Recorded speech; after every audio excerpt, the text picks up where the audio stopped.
Hello दोस्तों। Good morning. कैसे हैं आप सब लोग? मैं दीपक रतवार आप सबका हार्दिक स्वागत अभिनंदन करता हूं। अ, एक कॉन्सेप्ट लेकर के चल रहे हैं अपन इस रीट L1 L2 मेंस के लिए। जितने भी रीट मेंस 2023 में जितने भी क्वेश्चन आए थे, जितनी भी पारियों के जितने भी क्वेश्चन सेट होते हैं, हम उन सभी क्वेश्चन सेटों को लेकर के डिस्कस कर रहे हैं। और इतने सारे क्वेश्चंस मुझे तो इजी लगे। देखते हैं आपको कितने सारे क्वेश्चनों के आंसर आते हैं और आप कितने सारे क्वेश्चनों को आंसर करते हैं। तो इस सेशन से स्टार्ट कर रहे हैं। आपके जितने भी रीट मेंस 2023 में जितने भी क्वेश्चंस या प्रीवियस ईयर के जितने भी क्वेश्चन बनते हैं आपके, इस रीट मेंस 2023 के अलावा अपन दिसंबर में जो 2025 के अंतर्गत जो भी सेकंड ग्रेड के एग्जाम्स हुए, या फिर इससे भी पहले आपके फर्स्ट ग्रेड के जितने भी साइकोलॉजी से रिलेटेड जितने भी क्वेश्चन होते हैं, उन सबको बारी बारी से लेकर के डिस्कस करते हैं। तो आओ सब लेके चलते हैं आप सबको अपने क्वेश्चनों की ओर। पहला क्वेश्चन है कि क्रिया प्रसूत मुख्यतः किसकी भूमिका पर बल देता है? एक सिद्धांत है आपका अधिगम के अंतर्गत। अधिगम बहुत सभी बच्चों को ऑब्वियसली बहुत शानदार टॉपिक आप अच्छा करते हैं शायद अधिगम में।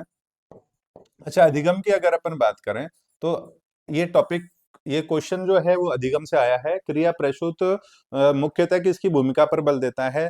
अधिगम सामग्री की भूमिका पर बल देता है, शिक्षक की भूमिका पर बल देता है, या वातावरण की भूमिका पर बल देता है, पुनर्बलन की भूमिका पर बल देता है? तो इसमें जो राइट आंसर आएगा बच्चों, वो आएगा पुनर्बलन। कौन सा आएगा?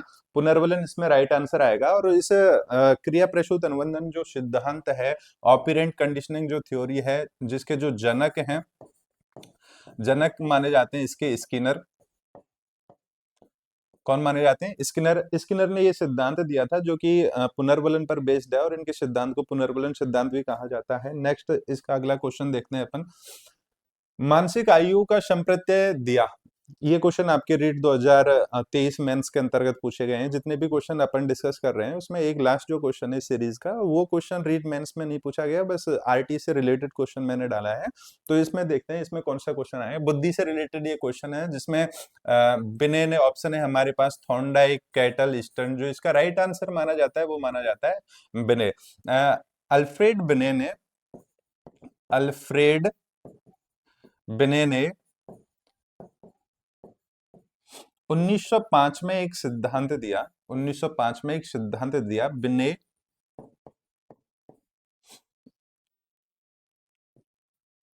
साइमन बुद्धि परीक्षण। बिने साइमन बुद्धि परीक्षण। और इस बिने साइमन बुद्धि परीक्षण के अंतर्गत इन्होंने पहली बार 1908 में मानसिक आयु संप्रत्य दिया। 1908 में कब संप्रत्य दिया? मानसिक आयु नामक जो संप्रत्य दिया वो कब दिया? 1908 के अंतर्गत दिया इन्होंने। 1908 में इन्होंने मानसिक आयु का संप्रत्य दिया, और इनका एक परीक्षण माना जाता है। वो परीक्षण का क्या नाम है? बिने साइमन बुद्धि परीक्षण, जो कब दिया गया था? 1905 में दिया गया था। अच्छा, इसके अंतर्गत और इससे जुड़ी हुई कुछ बातें अगर जानते हैं इस परीक्षण से संबंधित, तो ये जो परीक्षण है, यह सबसे पहले ये जो परीक्षण बनाया गया था वो फ्रेंच भाषा में बनाया गया था। कौन सी भाषा में बनाया गया था? फ्रेंच भाषा में इसका निर्माण किया गया था। अच्छा, इसमें प्रश्नों की जो संख्या है, वो प्रश्नों की संख्या थी 30। प्रश्नों की संख्या थी 30। अभी इसको अपन बिल्कुल छोटे पैमाने पर अगर पढ़ रहे हैं, आने वाले क्वेश्चनों में इससे रिलेटेड सारी जानकारी अपन देखते हैं। तो ये क्वेश्चन आपको अच्छे से समझ में आया होगा, और उम्मीद है आप सबने इस पे अच्छी तरीके से आंसर भी दिया होगा खुद से ही, क्योंकि सिंपल क्वेश्चन माना जाता है ये। नेक्स्ट है निम्नलिखित में से कौन सा समायोजन का प्रत्यक्ष तरीका है? तो देखो, प्रतिगमन क्या प्रत्यक्ष तरीका है? लक्ष्यों का प्रतिस्थापन क्या प्रत्यक्ष तरीका है? दमन प्रत्यक्ष तरीका है, या प्रक्षेपण? अच्छा, अगर हम अपन प्रत्यक्ष तरीकों की अपन बात करें तो लक्ष्यों का जो प्रतिस्थापन है वो पूरी तरीके से प्रत्यक्ष तरीका माना जाता है। और जो भी ये अपन डिस्कस करें कि अच्छा, समायोजन का प्रत्यक्ष तरीका कौन सा है? तो जो मानसिक मनोरचनाएं हैं, या रक्षात्मक जो युक्ति हैं, रक्षात्मक युक्ति हैं, रक्षात्मक युक्ति आपकी दो प्रकार से अपन डिस्कस करते हैं। एक तो प्रत्यक्ष, और दूसरा है अप्रत्यक्ष। दूसरा क्या है? अप्रत्यक्ष। दूसरी एक युक्ति है अप्रत्यक्ष। प्रत्यक्ष जो तरीके हैं उनको अपन पढ़ते हैं। पहला है निर्णय एवं विश्लेषण करना। निर्णय एवं विश्लेषण करना। दूसरा एक तरीका है जिसको आप बाधाओं को दूर करना, बाधाओं को दूर करना। अगले तरीके की अगर अपन बात करें तो अन्य मार्ग खोजना, अन्य मार्ग खोजना।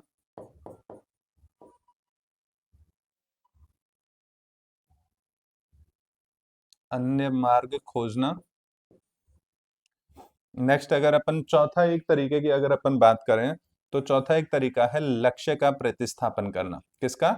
लक्ष्य का प्रतिस्थापन करना, प्रतिस्थापन, प्रतिस्थापन करना, लक्ष्य का प्रतिस्थापन करना। ये जो चार तरीके हैं वो पूरी तरीके से प्रत्यक्ष हैं। और अगर अपन बात करें अप्रत्यक्ष तरीके की, अगर अपन अप्रत्यक्ष तरीकों को डिस्कस करें तो बच्चों अप्रत्यक्ष जो तरीका है या अप्रत्यक्ष रक्षात्मक जो युक्ति है उसको भी अपने दो भागों में बांटते हैं। कितने भागों में बांटते हैं? दो भागों में बांटते हैं। पहला जो भाग है वह है प्राथमिक। कौन सा भाग? प्राथमिक है। दूसरा द्वितीयक या गौण एक अपन कह सकते हैं, द्वितीयक। यहां से आने वाले टाइम में या अभी भी एक समय था, अभी जो आप क्वेश्चन स्क्रीन पर देख रहे हो वो क्वेश्चन यहाँ से निकल आता है, जिसके अंतर्गत अप्रत्यक्ष तरीकों की अगर अपन बात करें तो इसमें दमन आ जाता है, समन आ जाता है, प्रतिगमन आ जाता है। ऐसे ही कुछ एक और भी तरीके हैं। अच्छा अगर मैं बात करूं ये अप्रत्यक्ष तरीकों को कितने भागों में बांटा गया है, तो अप्रत्यक्ष तरीके भी आपके दो भागों में बांटा गया है। दो भाग कौन कौन से? एक तो प्राथमिक और एक द्वितीयक। अच्छा अप्रत्यक्ष तरीकों में कौन कौन से उपाय प्राथमिक की श्रेणी में आते हैं और कौन कौन से उपाय द्वितीयक श्रेणी में आते हैं? तो अगर उनको अगर अपन देखें तो प्राथमिक के अंतर्गत आते हैं, एक तो दमन आता है, दूसरा समन आता है, तीसरा आप प्रतिगमन की आप बात करते हैं,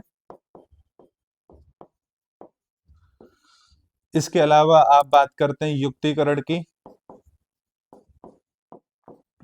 इसके अलावा आप बात करते हैं मार्गांतीकरण की,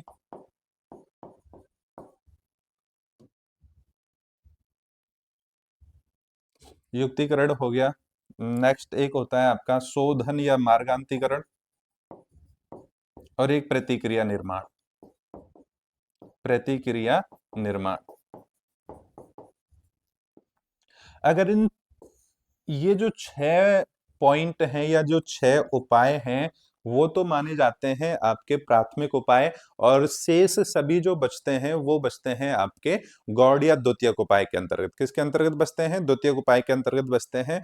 तो ये चीज यहाँ से क्लियर होती है आपकी जो समायोजन है वो समायोजन के अंतर्गत कौन कौन से उपाय हमारे सामने आते हैं या कौन कौन से उपाय हम काम में लेते हैं, तो वो उपाय आपके सामने है। अगला एक क्वेश्चन है निम्नलिखित में से कौन सा एक परीक्षण भाटिया बैटरी प्रदर्शन परीक्षण का भाग नहीं है?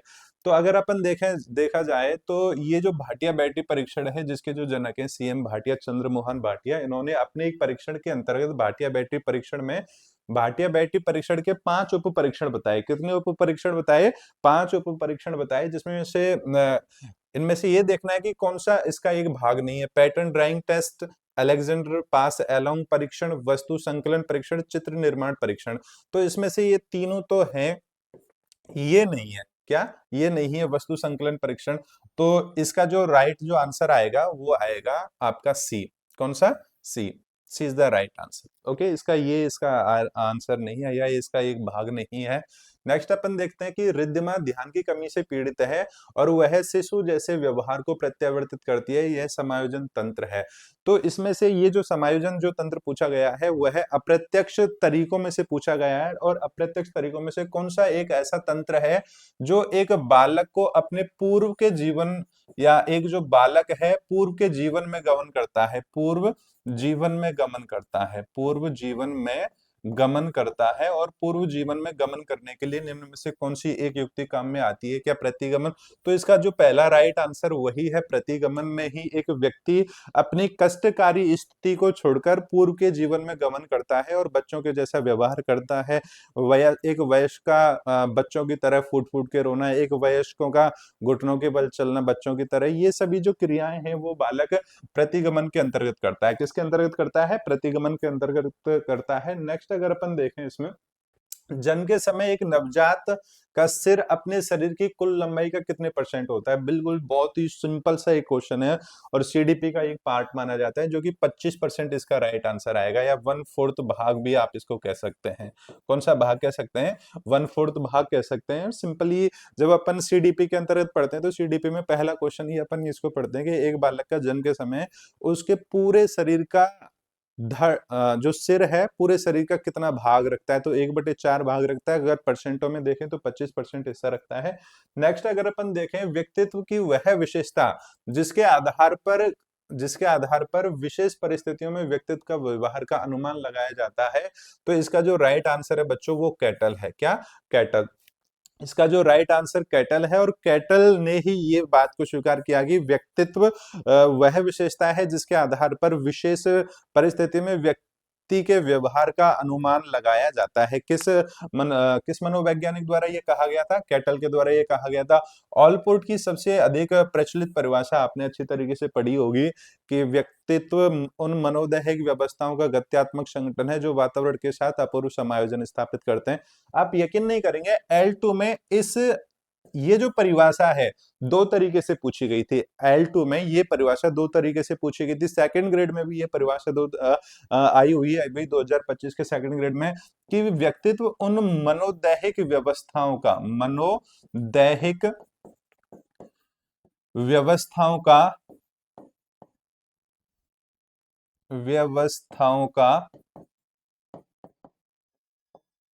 गत्यात्मक संगठन है जो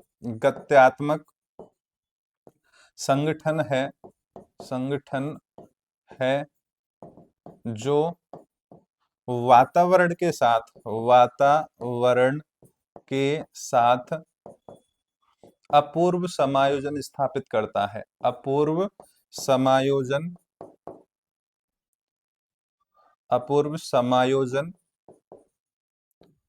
स्थापित करता है। अपूर्व समायोजन स्थापित करता है। अब ये जो परिभाषा है आपसे दो तीन तरीके से पूछी जा रही है। एक तो सीधे सीधे पूछ लिया जाता है कि उक्त परिभाषा किसके द्वारा दिया गया था, तो किसके द्वारा दिया गया? ऑलपोर्ट के द्वारा दिया गया है। एक दूसरे तरीके से क्वेश्चन पूछ लिया जाता है कि निम्न में से गत्यात्मक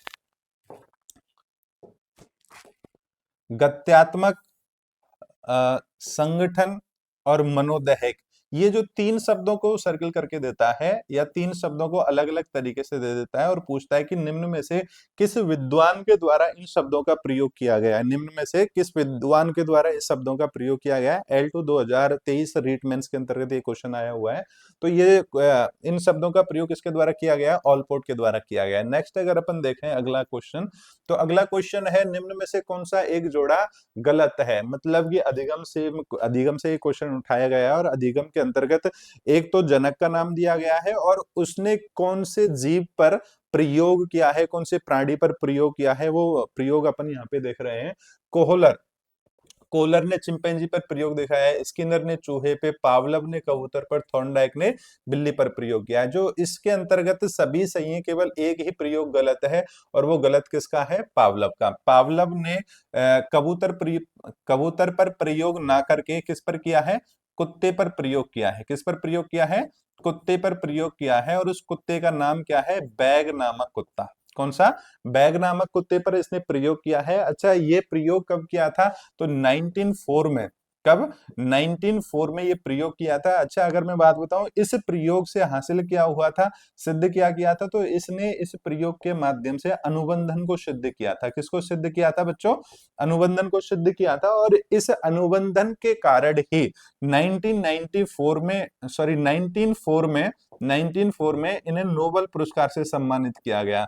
1904 में इसको नोबेल पुरस्कार से सम्मानित किया गया। एक चिकित्सा शास्त्री है। और यहाँ से एक क्वेश्चन आता है कि बहुत सी बार ये क्वेश्चन आया है कि निम्न में से कौन सा एक मनोवैज्ञानिक नहीं है। तो पावलव एक रूस के चिकित्सा शास्त्री थे। कौन थे पावलव? रूस के चिकित्सा शास्त्री थे। और चिकित्सा शास्त्री ने इन्होंने ये एक सर्जन थे जिसने कुत्ते पर प्रयोग किया। किस पर? कुत्ते पर प्रयोग किया। बहुत शानदार सा एक टॉपिक है। जब भी इससे रिलेटेड और भी क्वेश्चन आएंगे तो वहां इससे संबंधित बातें और करेंगे। निम्न में से कौन सा वाक्य शैक्षिक मनोविज्ञान की प्रकृति के लिए सही नहीं है? निम्न में से कौन सा एक वाक्य शैक्षिक मनोविज्ञान की प्रकृति के लिए सही नहीं है? तो इनमें से एक वाक्य अपन चुनना है। देखते हैं। यह एक संगठित, व्यवस्थित व सार्वभौमिक तथ्यों का एकीकरण है। बिल्कुल सही बात है। संगठित भी है, व्यवस्थित भी है और सार्वभौमिक, यूनिवर्सल फैक्ट का एक इंटीग्रेशन है। यह एक वैज्ञानिक विधि का प्रयोग करता है। बिल्कुल करता है। यह वैज्ञानिक विधि का प्रयोग करता है। यह सकारात्मक विज्ञान की जगह नियामिक विज्ञान है। यह सकारात्मक विज्ञान की जगह एक नियामिक विज्ञान है। नेक्स्ट, यह है हमेशा सत्य की खोज में रहता है। बिल्कुल रहता है।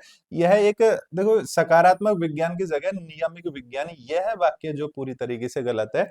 नियमित केवल किसी एक ही नियम को फॉलो करता है। स्टैंडर्ड और मनोविज्ञान में नियामक शब्द को, मानक शब्द को पूरी तरीके से एक नकारात्मक माना गया है। नियामक एक प्रकार से मानक, जो पहली तरीके से पहले से ही कोई नियम फिक्स होते हैं उनको अपन मानक कहते हैं। तो इस तरीके से यहाँ से ये लाइन हमारी गलत है, जिसका राइट आंसर यही पूछा गया है कि निम्न में से अधिगम के विषय में, या मैं यूं कहूँ शिक्षा मनोविज्ञान के संबंध में, कौन सा एक सत्य है। ये चीज इसमें पूछी गई है।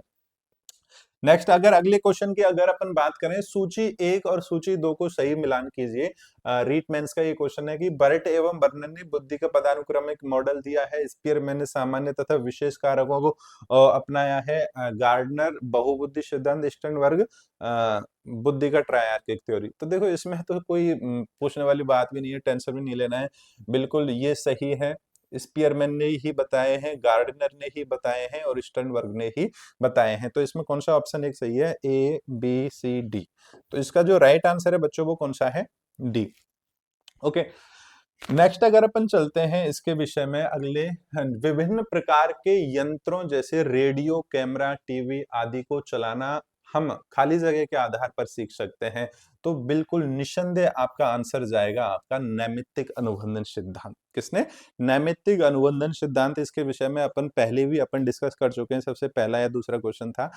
नैमित्तिक अनुबंधन सिद्धांत किस तरीके से ये इसको किसी भी चीज को चलाने में मदद करता है? तो याद रखना, नैमित्तिक सिद्धांत जिसको आप क्रिया प्रसूत अनुबंधन सिद्धांत भी कहते हैं। क्या कहते हैं? क्रिया प्रसूत अनुबंधन सिद्धांत भी आप इसको कहते हो। क्रिया प्रसूत अनुबंधन सिद्धांत भी आप इसको कहते हो। तो क्रिया प्रसूत अनुबंधन सिद्धांत दिया किसने था? सबसे पहले अगर अपन बात करें तो क्रिया प्रसूत अनुबंधन सिद्धांत दिया था बीएफ स्किनर, बुरहस फ्रेडरिक स्किनर के द्वारा यह सिद्धांत दिया गया था। अच्छा, ये सिद्धांत दिया कब था? तो ये जो सिद्धांत आपके 1938 में ये सिद्धांत दिया जाता है।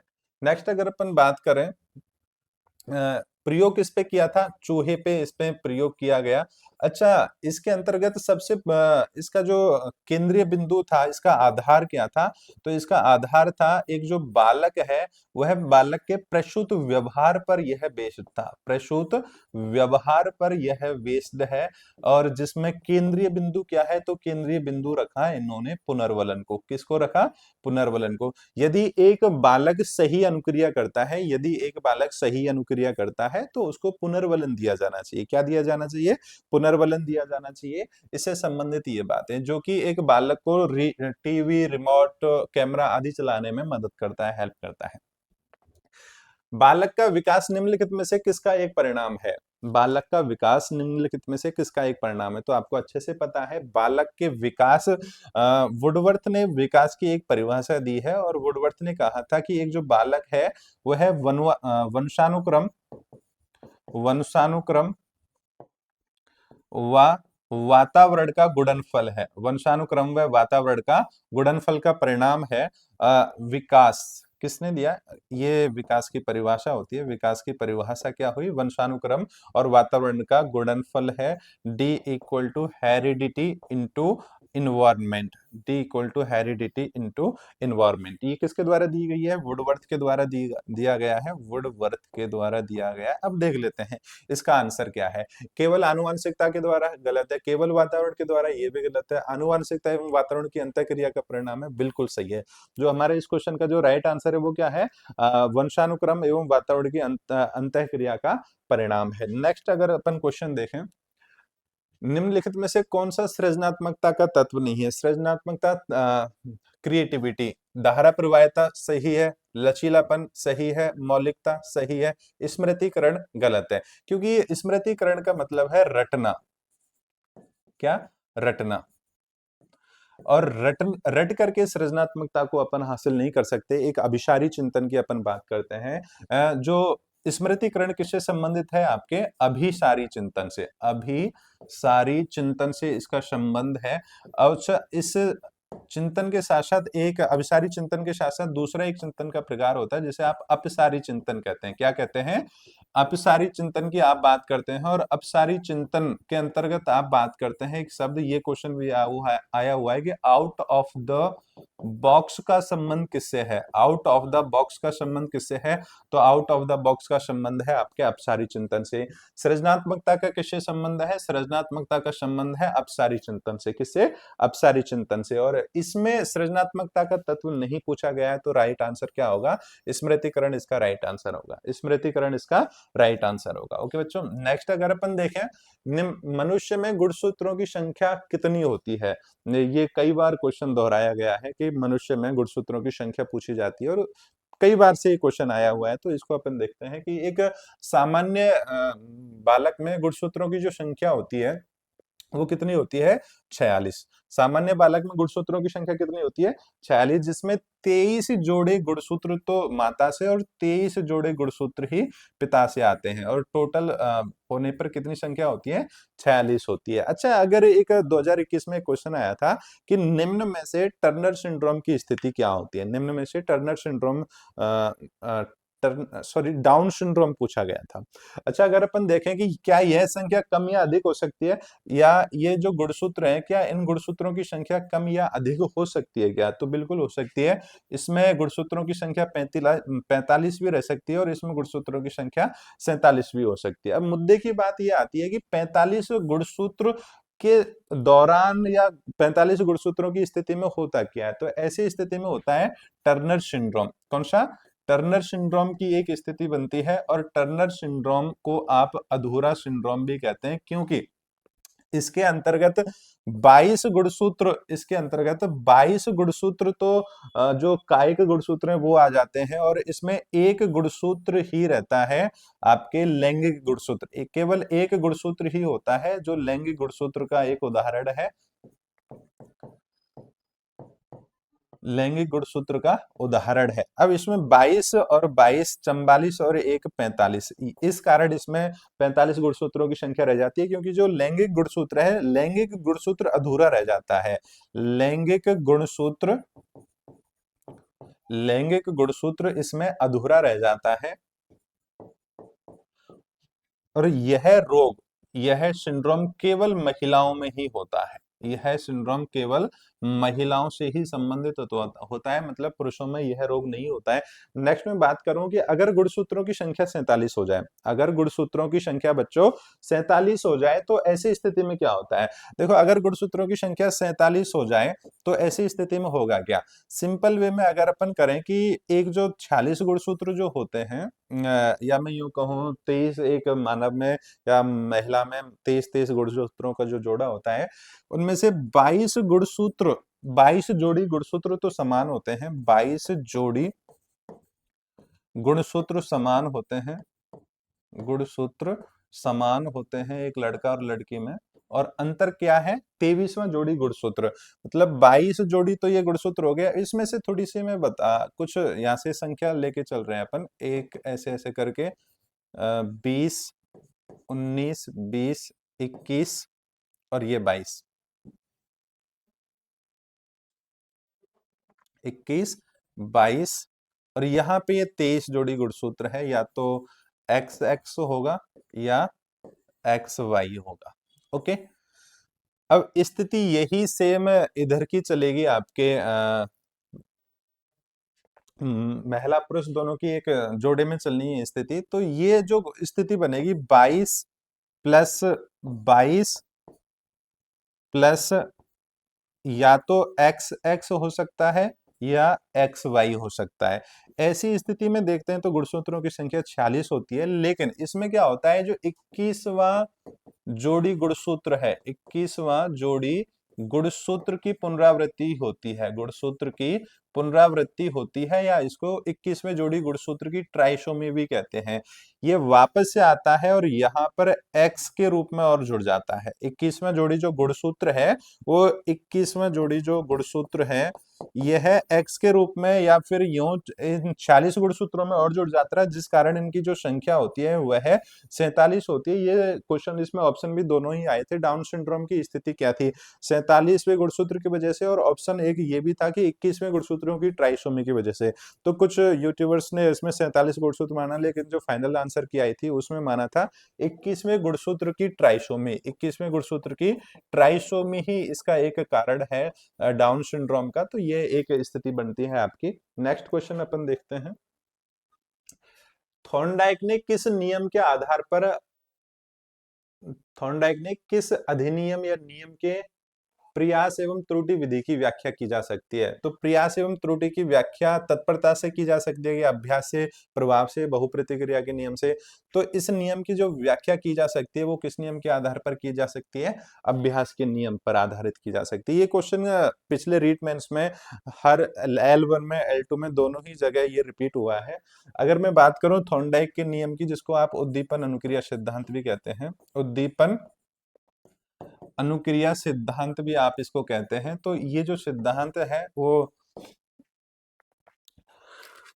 1898 सॉरी 1898 हमें हमारे सामने आता है, जिसका शिक्षा में प्रयोग 1913 में किया गया, एजुकेशनल साइकोलॉजी। और ये इनकी एक पीएचडी शोध के दौरान, पीएचडी शोध एक एनिमल इंटेलिजेंस नामक पत्रिका निकाली थी, उस पत्रिका में इन्होंने प्रयोग किया था। एनिमल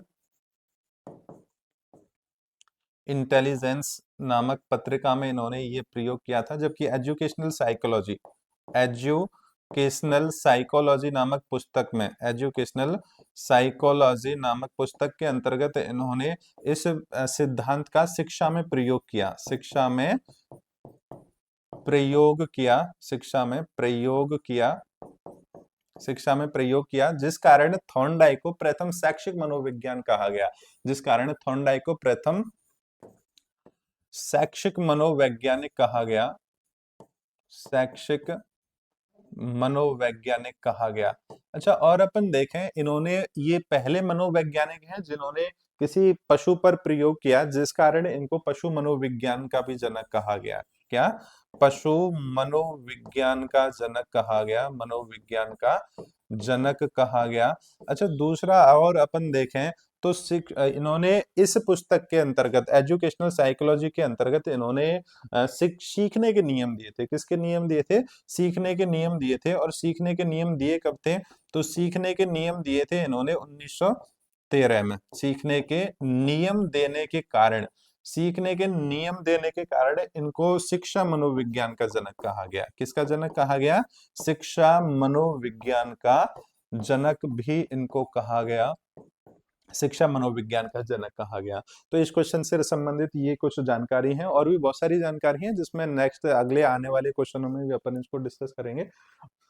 नेक्स्ट, क्रिया प्रसूत अनुबंधन मुख्य रूप से खाली जगह की भूमिका पर बल देता है। क्रिया प्रसूत अनुबंधन मुख्य रूप से खाली जगह की भूमिका पर बल देता है। किसकी भूमिका पर बल देता है? पुनर्वलन की भूमिका पर बल देता है। शायद ये क्वेश्चन अपन पीछे कर चुके हैं। नेक्स्ट, एक अध्यापक ने कक्षा में पढ़ाया कि हाउस का बहुवचन हाउसेस होता है। इस अधिगम से विद्यार्थी ने माउस का बहुवचन माउसेस कर दिया। यह उदाहरण किस प्रकार के अधिगम स्थानांतरण का है? देखो, अधिगम स्थानांतरण की अगर अपन बात करें, लर्निंग ट्रांसफर की अगर अपन बात करें, तो लर्निंग ट्रांसफर मुख्य रूप से आपके 3 प्रकार के होते हैं, धनात्मक, ऋणात्मक और शून्य अधिगम स्थानांतरण। धनात्मक अधिगम स्थानांतरण की अगर अपन बात करें, तो पूर्व ज्ञान, जब नए ज्ञान को, पूर्व ज्ञान नए ज्ञान को सीखने में सहायता करे। पूर्व ज्ञान जब नए ज्ञान को सीखने में सहायता नहीं करे, सहायता नहीं करे, सहायता नहीं यानी बाधा, सहायता नहीं करे या सहायता नहीं करे या बाधा बने, बाधा बने, और द्विपक्षीय शून्य स्थानांतरण, और इसके अंतर्गत ना तो सहायता करे, तो ना तो सहायता करे, सहायता करे, और ना ही बाधा बने, ना ही बाधा बने। द्विपार्श्विक स्थानांतरण की अगर अपन बात करें तो उसको भी डिस्कस करेंगे अच्छे से, थोड़ा सा जल्दी से देखते हैं, आने वाले क्वेश्चन को और अच्छे डिटेल करेंगे। तो इसका जो राइट आंसर है वो कौन सा है, ऋणात्मक अधिगम स्थानांतरण, क्योंकि इसके अंतर्गत सहायता नहीं कर रहा है। क्योंकि जब इन्होंने सिखा दिया था कि हाउस को हाउसेस बनाना है तो माउस को सेम उसी नियम से थोड़ी बना देंगे, तो इसमें जो बाधा बन रहा है, तो इसका जो राइट आंसर क्या है, ऋणात्मक अधिगम स्थानांतरण इसका राइट आंसर है।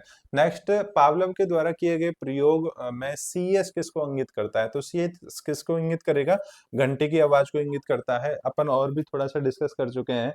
तो ये जो घंटे की आवाज है ना, एक सिंपल सा मैं बताऊं कि अनुबंधन के प्रकार इन्होंने बताए थे, और ये जो घंटे की आवाज है या फिर सीएस, यूसीएस, यूसीएस और यूसीआर, इस स्थिति में आने के लिए एक प्रॉपर अनुबंधन का प्रयोग किया गया, और अनुबंधन के 4 प्रकार बताए थे। क्या प्रकार बताए थे, अनुबंधन के 4 प्रकार बताए थे।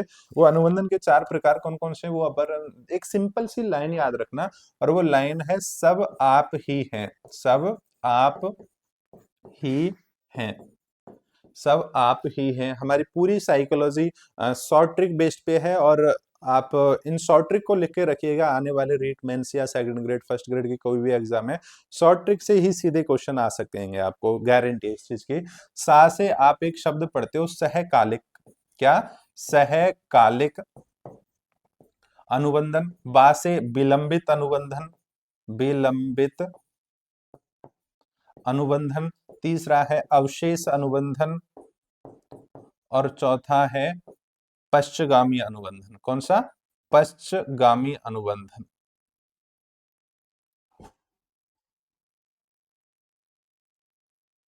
पश्चगामी अनुबंधन, ये जो अनुबंधन का जो प्रकार है, इसके अंतर्गत क्या है कि सीएस और यूसीएस को एक साथ दिया गया, सीएस और यूसीएस को एक साथ दिया गया। अब जब कोई चीज एक साथ मिल जाएगी तो क्या भोजन पर ध्यान जाएगा कुत्ते का, नहीं जाएगा। विलंबित अनुबंधन में सीएस और यूसीएस के मध्य 4 से 5 सेकंड का गैप दिया गया, 4 से 5 सेकंड का गैप दिया गया। और अवशेष के अंतर्गत सीएस और यूसीएस के मध्य 4 से 5 सेकंड से भी अधिक गैप दिया गया, और इसके अंतर्गत पहले यूसीएस दे दिया गया, बाद में क्या दिया, सीएस दे दिया गया, बाद में क्या दिया, सीएस दिया गया।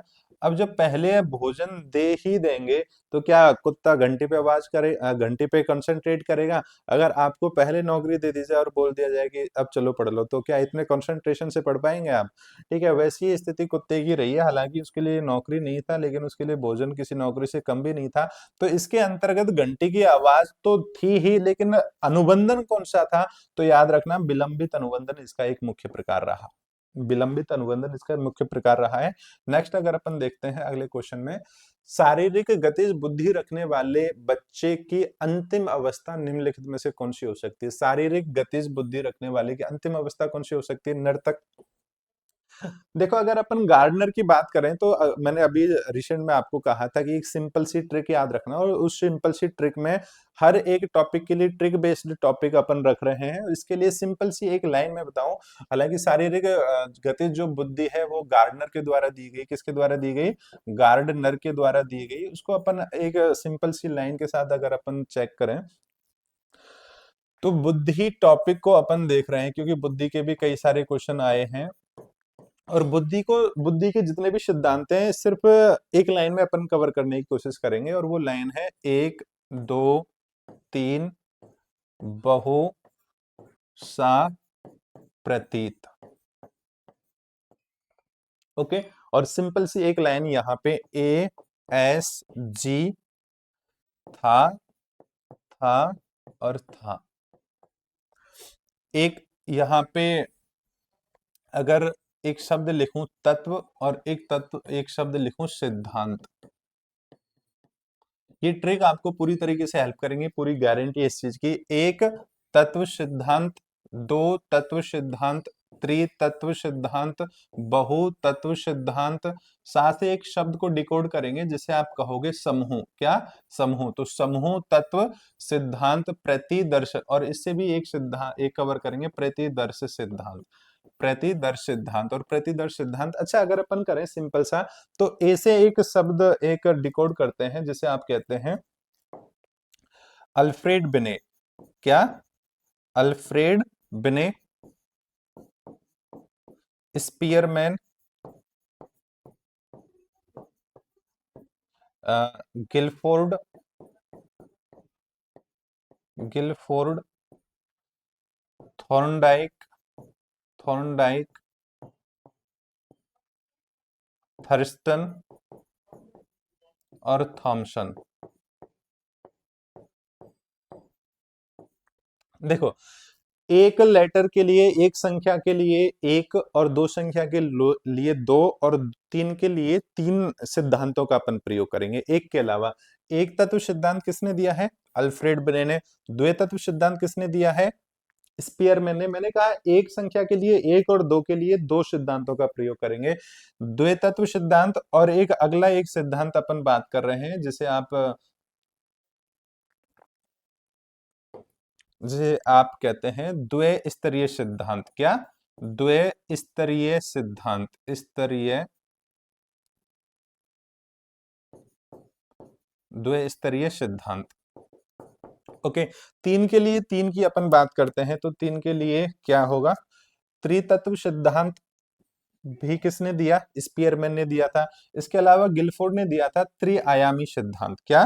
त्रिआयामी सिद्धांत, त्रिआयामी सिद्धांत। ओके, तीन के लिए एक शब्द और आप याद रखते हैं, त्रितंत्र सिद्धांत, त्रितंत्र सिद्धांत। एक और याद रखते हैं, त्रिस्तरीय सिद्धांत। त्रिआयामी सिद्धांत दिया था गिलफोर्ड ने, त्रितंत्र सिद्धांत दिया था स्टर्नबर्ग ने। किसने? स्टर्नबर्ग ने ये सिद्धांत दिया था। और त्रिस्तरीय सिद्धांत दिया था कैरॉल ने। किसने? कैरॉल। ओके, नेक्स्ट अपन ये आर्थर। नेक्स्ट बहु सिद्धांत। अब इसमें बहुत सारे हैं, तो मतलब कोई संख्या कोई फिक्स नहीं, कितनी भी हो सकती है। बहुतत्व सिद्धांत किसने दिया था? थॉर्नडाइक ने। किसने दिया था? थॉर्नडाइक ने दिया था। और बहुबुद्धि सिद्धांत की अपन अगर बात करें, इधर लिख लेते हैं, बहुबुद्धि सिद्धांत किसने दिया था? बहुबुद्धि सिद्धांत, तो बहुबुद्धि सिद्धांत दिया था गार्डनर ने। इंपॉर्टेंट है, गार्डनर ने दिया था। अच्छा, एक सिद्धांत ये हो गया। दूसरा अपन लिखते हैं बहुमानसिक सिद्धांत। बहुमानसिक सिद्धांत की अगर अपन बात करें, तो बहुमानसिक सिद्धांत दिया था आपके कैली ने। किसने? कैली ने। ओके, नेक्स्ट अपन बात करते हैं समूह तत्व सिद्धांत। तो समूह तत्व सिद्धांत किसने दिया है? थर्स्टन ने। और प्रतिदर्श सिद्धांत किसने दिया है? थॉमसन ने। किसने दिया है? थॉमसन ने। अगर सिंपल सी अगर और बात करें बच्चों, जिसको स्पीयरमैन याद है, जिसको स्पीयरमैन याद है, उसको दो सिद्धांत और अच्छे से याद हो जाएंगे। उनमें से दो सिद्धांत हैं, एक तो कैटल व हॉर्न का सिद्धांत, कैटल व हॉर्न का सिद्धांत। और वो कैटल व हॉर्न का सिद्धांत था GF GC model, GFGC model. Okay, एक सिद्धांत और बनता है आपका सिरिल वर्ट एवं बर्नन का। वर्ट एवं बर्नन का सिद्धांत आता है, और वर्ट एवं बर्नन का सिद्धांत आता है आपका पदानुक्रमिक सिद्धांत। कौन सा? पदानुक्रमिक सिद्धांत अपन पढ़ते हैं, पदानुक्रमिक सिद्धांत अपन पढ़ते हैं। और पदानुक्रमिक सिद्धांत किसने दिया था? वर्ट एवं बर्नन ने। अब सिंपल से अगर अपन इस लाइन से सिद्धांतों को कैलकुलेट करें, एक, दो, तीन, चार, पांच, छह, सात, आठ, नौ, 10, 11, 12, 13, 14, 14 सिद्धांत ही हो गए। और जब इतना सब कुछ पढ़ लोगे आप, इतना सब कुछ पढ़ लोगे तो कंफर्म पास तो हो ही जाओगे ना। तो एक सिद्धांत और बनता है बुद्धि का पास मॉडल। क्या? बुद्धि का पास मॉडल। और ये पास मॉडल किसने दिया था? जेपी दास। किसने? जेपी दास, जैक नीलगिरी, जैक नीलगिरी और किर्वी, जैक नीलगिरी और किर्वी, इन तीन लोगों ने इस सिद्धांत के बारे में बात की थी। ये भी क्वेश्चन आपके रीट मेंस में आया हुआ है, तो एकदम ध्यान से देखिएगा। स्क्रीनशॉट लेना चाहें ले लीजिएगा, क्योंकि ये पैनल, ये पेज आपको 100% गारंटी देता है, श्योर करता है कि रीट मेंस में इस लाइन से, इस पेज से आपको क्वेश्चन देखने को मिलेंगे वन लाइनर के रूप में। और एक पूरी गारंटी है इस पूरी साइकोलॉजी की, इस तरीके से ये अपन करेंगे। नेक्स्ट क्वेश्चन है, निम्न में से कौन सी धारा स्थानीय प्राधिकारी के कर्तव्यों से संबंधित है? इस निम्न में से कौन सी एक धारा? ये आरटीई 2009 से क्वेश्चन है, और उम्मीद है कि आपका ये आरटीई ये इस बार आपके मैनेजमेंट के अंतर्गत है। तो आरटीई 2009 आपका पूरा क्लियर होगा ऐसा मैं मानता हूं, और आप भी इस चीज को मानते होंगे। जितनी भी धाराएं हैं, पूरी धाराएं आपको क्लियर होंगी, लेकिन इसमें आपको पता लगाना है कि कौन सी एक धारा का संबंध इससे है, स्थानीय प्राधिकारी से। देखो, इसको पढ़ने से पहले ना मैं आपको पूरी धारा की एक छोटी सी ट्रिक बताता हूँ। कहाँ लिखें? इधर, चलो इधर ही लिखते हैं। सिंपल सी ट्रिक अपने समझने की कोशिश करनी है, और वो ट्रिक देखते हैं आपको कितना समझ में आता है। इसको समझो, पूरी धाराओं की या पूरी साइकोलॉजी की अपन ट्रिक बेस करेंगे। सिंपल ट्रिक याद रखो, और क्वेश्चन तुम्हें ट्रिक से याद रह जाएगा, पूरी गारंटी है 110%। एक नाम की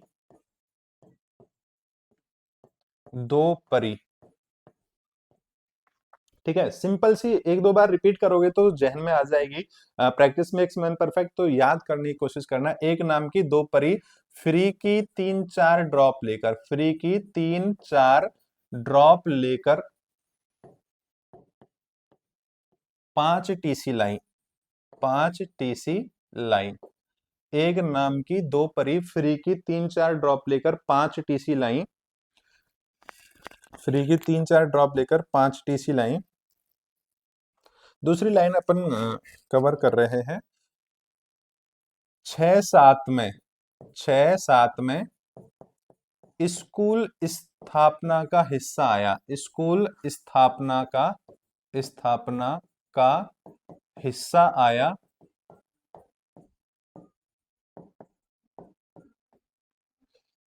8-9-10 में, 8-9-10 में सर प्रार्थी के माता पिता का किस्सा आया।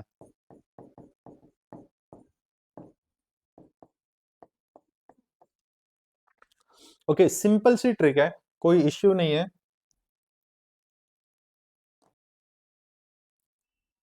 किस्सा आया, एक दो बार इस लाइन को पढ़ोगे ना, एक दो बार ही पढ़ो, उसके बाद फिनिश है पूरी आरटी, पूरी गारंटी है। ज्यादा से ज्यादा 38 नियम है इसमें, और 38 नियमों के लिए सिर्फ 8 लाइन आपको पढ़नी है। ये स्पेस की वजह से एक ही लाइन ही है, और ये दूसरी लाइन है। ओके, पढ़ना कैसे है कि पूरा आरटी जब भी अपन पढ़ेंगे तो डिटेल से पढ़ेंगे, और ना केवल आरटी बल्कि साइकोलॉजी का प्रत्येक टॉपिक अपन ट्रिक बेस्ड भी पढ़ेंगे इसी क्वेश्चन सीरीज के अंतर्गत। थोड़ा सा धैर्य बनाए रखें। ओके, एक नाम की दो परी, मतलब धारा एक में नाम से संबंधित प्रावधान है, धारा दो में परिभाषाओं से संबंधित प्रावधान है। किससे संबंधित?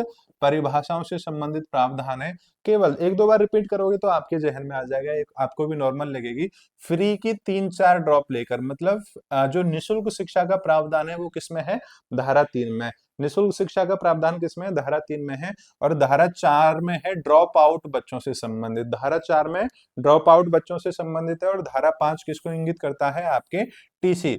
धारा 5 यह है प्रावधान देती है कि बालक कभी भी वर्ष में टीसी ले भी सकता है और जमा भी करा सकता है। तो ये आपके 5 धाराएं कंप्लीट होती हैं। पहले में नाम, दूसरे में परिभाषा, तीसरे में निशुल्क शिक्षा, और चौथे में ड्रॉप आउट बच्चों को बातें रखी गई हैं, और पांचवे में टीसी से संबंधित लेने देने की जो प्रक्रिया वो धारा 5 के संबंध 5 के अंतर्गत वर्णित है। नेक्स्ट अगर अपन करें तो अगली धारा है 6-7 में स्कूल स्थापना, मतलब धारा 6 इस बात को प्रावधान देती है कि स्कूल स्थापना की जो बात कही गई है वो धारा 6 में कही गई है। वो किस में कही गई है? धारा 6 में। धारा 6 के अंतर्गत स्कूल स्थापना की बात होती है और स्कूल स्थापना में हिस्सेदारी की भी तो बात आती है। तो हिस्सेदारी की बात करती है धारा 7। हिस्सेदारी की बात करती है धारा 7, हिस्सादारी।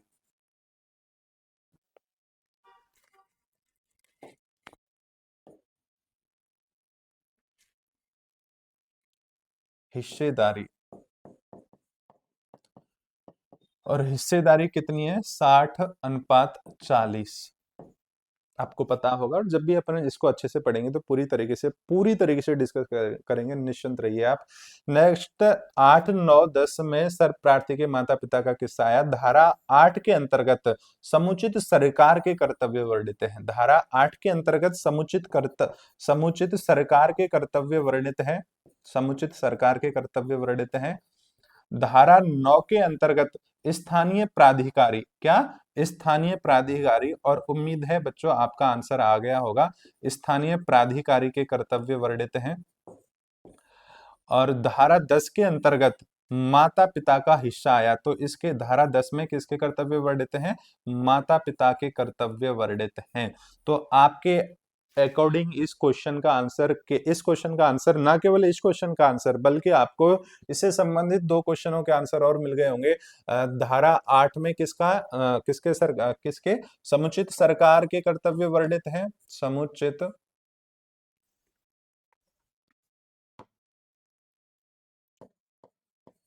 समुचित सरकार के कर्तव्य वर्णित हैं। धारा 9 में स्थानीय प्राधिकारी के कर्तव्य वर्णित हैं। धारा 10 में माता पिता के कर्तव्य वर्णित हैं। माता पिता के कर्तव्य वर्णित हैं। और 11 से लेकर 38 धाराओं को डिस्कस करेंगे अपन अगली वीडियो में। ओके, तो आप सब लोग, मैं अभी भी बार बार यही बोल रहा हूं कि पूरी साइकोलॉजी मैनेजमेंट में जितने भी टॉपिक आपके बनते हैं, जैसे आरटी हो गया, एनईपी हो गया, आरटी 2011 हो गया, इससे संबंधित जितनी भी बातें हैं ना, हमारी पूरी शॉर्ट ट्रिक है और फुल गारंटी है आपको समझ में आएगी ही आएगी। तो अपने लास्ट समय की तैयारियों को इसे क्विक रेस्पॉन्स करने के लिए इस तरीके की कुछ 1-2 लाइन अगर आपको हेल्प होती है, और गारंटी यहाँ से क्वेश्चन आते हैं। L1 के अंतर्गत आरटी से पिछली बार 8 से 9 क्वेश्चन आए थे, तो सोच के देखिए L1 या L2 दोनों के बच्चों के लिए यह कितनी ज्यादा इंपॉर्टेंट है आपके लिए। तो कोशिश करना है इन चीजों को कंटिन्यूस 1-2 बार रिवाइज करेंगे। एक नाम की 2 परी, फ्री की 3-4 ड्रॉप लेकर 5 टीसी लाइन, केवल एक छोटी सी लाइन में 5 धाराएं आपकी कंप्लीट होती हैं। नेक्स्ट 6-7 में स्कूल स्थापना का हिस्सा आया। 8-9-10 में सर्व प्रार्थी के माता पिता का किस्सा आया। तो इस तरीके से आपकी लगभग 10 धाराएं आपकी कंप्लीट होती हैं। तो इस तरीके की वीडियो और सुनने के लिए हमें आगे भी फॉलो करें, शेयर करें, सब्सक्राइब करें। Thank you so much.